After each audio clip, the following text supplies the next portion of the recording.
I'm chewing gum, so you already know what it is. You already know what it is. Happy Friday, y'all. Happy Friday. This is the day that the Lord has made, and we will rejoice and be glad in it. So, anyway, as a woman, guys, when you say you're going to leave, you must leave because your credibility is on the line. Let me explain. So, before I delve into my story, I want to just expand on this. If you keep threatening to leave a situation, every time defaming the couple, hey, hey, and you never leave, at some point you're going to be the girl who cried wolf. Every time mampa hangala but we know she's gonna be back next week. Or she always threatens to leave, but she actually never leaves. Right? Your credibility is on the line, and you don't want to get to a point where people are like, Ramid, Wangal. And I'll tell you why I say that. Guys, the minute you are in real trouble, you want people to be able to say, no. Our child has never said this. Our friend has never said this. We're taking this seriously. We're going, right? We're going to show up our, parents, family, and everything, right? Let me tell you a short story. So I'm jumping around with the story. Process it later go. So I literally have to look back at pictures. I will go back to 2022. 2022 is very crucial. And it's a very crucial part of the story. But anyway, 2023... just after Malobolo Abu Baidi, which happened at the end of 2022, in January, a couple of months, about 3 to 4 weeks later, I think this time Mahadi, the second Lobola celebration, which we will discuss, was around about the 18th of December. So about 3 to 6 weeks later, I tell my ex-husband that, yo, bruv, it's been great, but I'm leaving. So beginning of 2023, I'm like, bruv, I'm out. And bruv laughed. He was like, nah, you'd never leave me. You'd never leave me. And I'm like, bruv, I'm out. Bruv is like, I'm like, bruv is like, Be. Yes. Guys, side note, I know that my ex-husband did not like me. Now in retrospect, I see that he did not like me. The way he treated me is proof that he did not like me. I know. Did the therapy, got to deal with my issues and those issues, so I'm good. That's why I'm able to tell the story. So anyway, I told Brav. Brav laughed it off. He didn't believe me. So every month I would reminding, hi Brav, we're at the end of Jan now, so it means that there's 11 months left. In 11 months time, I'm leaving.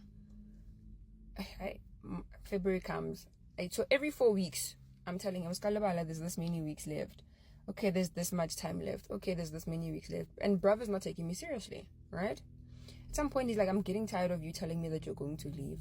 And I'm like, you shouldn't get tired because this is me giving you a warning about the fact that I'm going to leave, right? And now what's happening is like he's getting annoyed. And I'm like, yo, I'm just letting you know. Do with that information what you will, right? And in that time, I'm detaching. I'm working on myself. I'm detaching. And God is aligning things in my life. Like, that's when I started my business and so forth and so forth. God is preparing me. I didn't know. I was thinking, oh, this is a great side hustle and so forth. Until the time, God is preparing me for what's coming.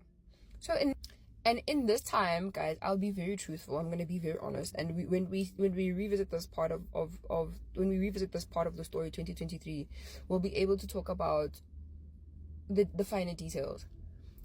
In me giving him that time, not only was God preparing me, and not only was I detaching from him, because as women, we leave the relationship mentally and emotionally before we physically leave, right? In that time as well, I was putting the ball in his court. If he wanted to fix what was our broken marriage, he was going to have fixed it. Because you know what's the worst part for me? I feel like what really hurt me was the fact that I gave him solutions. Bro, let's go to therapy. Let's go to church and let's go to therapy. Let's try to fix this, whatnot, right? This is obviously me being delusional. You guys understand why I'm saying I was being delusional. And he is like, we don't have money for that. But he was flying to Cape Town to go watch Boy Imagine Dragons. I think that was 2023 when the Imagine Dragons were here. I'm not necessarily sure. I'm open to correction. He flew to Cape Town. He went there with a friend. We didn't have money for therapy, but he had money to fly and go watch Imagine Dragons. And there was money for a whole lot of other fancy stuff. that we didn't need, right? Trips and everything. But there was never enough money for therapy because he didn't want to go to therapy. Okay, fine. So even on that therapy stage, when we did premarital counseling, my parents asked us to please do premarital counseling. And he threw a tantrum and he was like, he's not going to do it. He's not going to be forced to do it. So now, because obviously I'm a girl who's in love, I'm just like, yo, we can't force him to do it. He doesn't want to do it. My parents are like, okay, but we still recommend that you guys do it. It's the one thing we ask of you guys. So we ended up doing premarital counseling with his friend because obviously there's certain things that he didn't want to touch on with other people who weren't gonna coddle his feelings, whereas his friend was able to coddle his feelings because some things we just left unresolved in premarital counseling. So you can see that I had set myself up because I knew that there's certain things that we hadn't touched on, but I still walked into the situation.